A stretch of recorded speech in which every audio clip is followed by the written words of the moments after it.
Hello and welcome back to another episode of TWIG, and this week a new battle mode came out for hyper racers, and also this month's new ultra items came out, so yeah, it's very exciting. Let's get into the video. So as always, I'll start off by putting the changelogs for this week's update on the screen now, so you can pause the video and read them if you want. So the new items in the shop this week are the legendary MVP title, the epic beehive gravestone, the epic ship hat avatar, the rare tiger tail avatar, the rare snow fox tail avatar, and the epic cat evo avatar. There's been no changes in the Chronos shop or the Hyper Racers shop.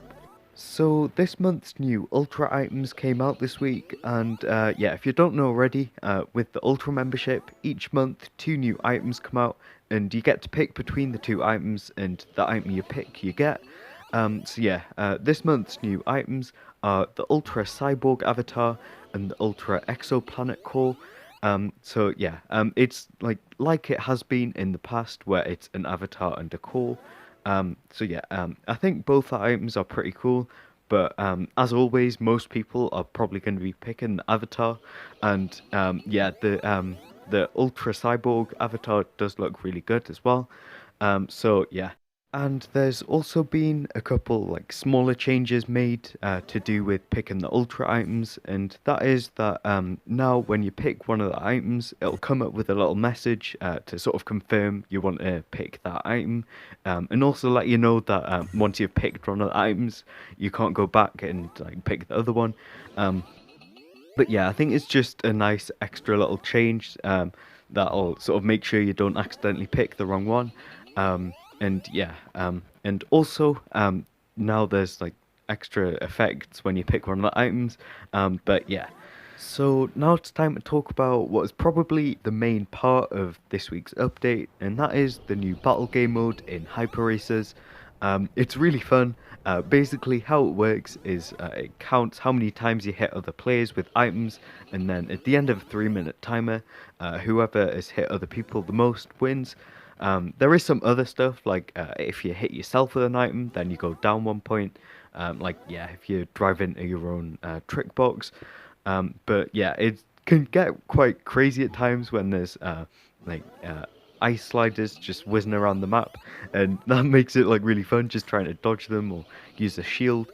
But yeah, the best way to play seems to just be to try and capitalize on each item you get and try and use them in the best way you can, but while also trying not to hold on to them for too long or getting hit by someone else, because if you get hit by someone else, you lose the item that you've got. So that sort of mixes the game up a bit.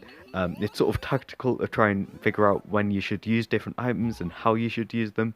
But overall, it's just really fun. So one of the things that I really like about the new battle game mode is that it doesn't really matter which engine you use, because yeah, in the normal Hyper Racers game, the top speed engines are sort of better than the handling engines, and you're sort of at a slight advantage if you've got one of the top speed engines over if you've just started the game and you've only got the first handling engine. But yeah, in battle, the handling engines are actually quite useful, and you don't really need a lot of top speed, and you don't even need a lot of handling. It's just sort of very well balanced, and you can use basically any engine. And you can even use the utility engines, and you're not at a disadvantage. But yeah, I just like how you can use basically any engine, and it's okay. Because yeah, I tried a game of battle with the tank engine, which is it's the engine with the most handling and the least top speed, and it wasn't too bad. If anything, it was pretty good. And yeah, I just like that you can use basically any engine. Although one thing I will say about the new battle game mode is that I think the Bulldozer item is a bit overpowered. Because yeah, all you have to do to damage someone or hit them with the Bulldozer item is just drive into them. And yeah, if you use it correctly, you can hit up to 4 or 5 people, with the Bulldozer in just the 10 seconds that you've got it. You're obviously not going to get that every single time you use the Bulldozer item, but it is definitely possible. And yeah, I just don't think you should be able to get like 5 people in just 10 seconds, because it puts you way ahead of other people and gives you too much of an advantage. But yeah, I think possibly to make it more balanced, it could be like the time could be lowered a bit, but then it would be inconsistent with like the racing hyper races. So yeah, maybe that wouldn't happen, but possibly it could only be given to people who are very far behind to sort of catch up. Um, or it could have some sort of cap on it where you can only hit 3 people, and then once you've done that, it just like gets taken off you and you can't use it anymore. Because yeah, if it all sort of lines up correctly and when there's a lot of people in one area, you can just get like loads of people and get like way ahead of everyone else. And but yeah, that's just sort of what I think could be done to sort of make it more balanced. Although there's probably other things that could be done that would make it not as overpowered as well. But yeah, so when the battle game mode first came out, the only map was called Toy Castle. It was a pretty good map, although it was removed. I'm pretty sure it's because there was sort of 2 open sections on the map, although they were quite small. But everyone would just congregate in that area, and like the rest of the map, like no one really went to. Like you could get into like the castle in the middle, but I only went there once, and it was just to sort of explore the map. Like I never ended up going there by just playing the game. And yeah, in those 2 like open areas where everyone would congregate, it would just sort of at times it would get a bit too laggy with like ice sliders flying around and everyone there. I think that might have been why it was removed, although I'm not too sure. But yeah, it was replaced with another map called Plaza, and I really like the Plaza map. I think it's sort of perfect for the battle game mode. Yeah, it's just sort of one big open area in the middle and then smaller areas around the side.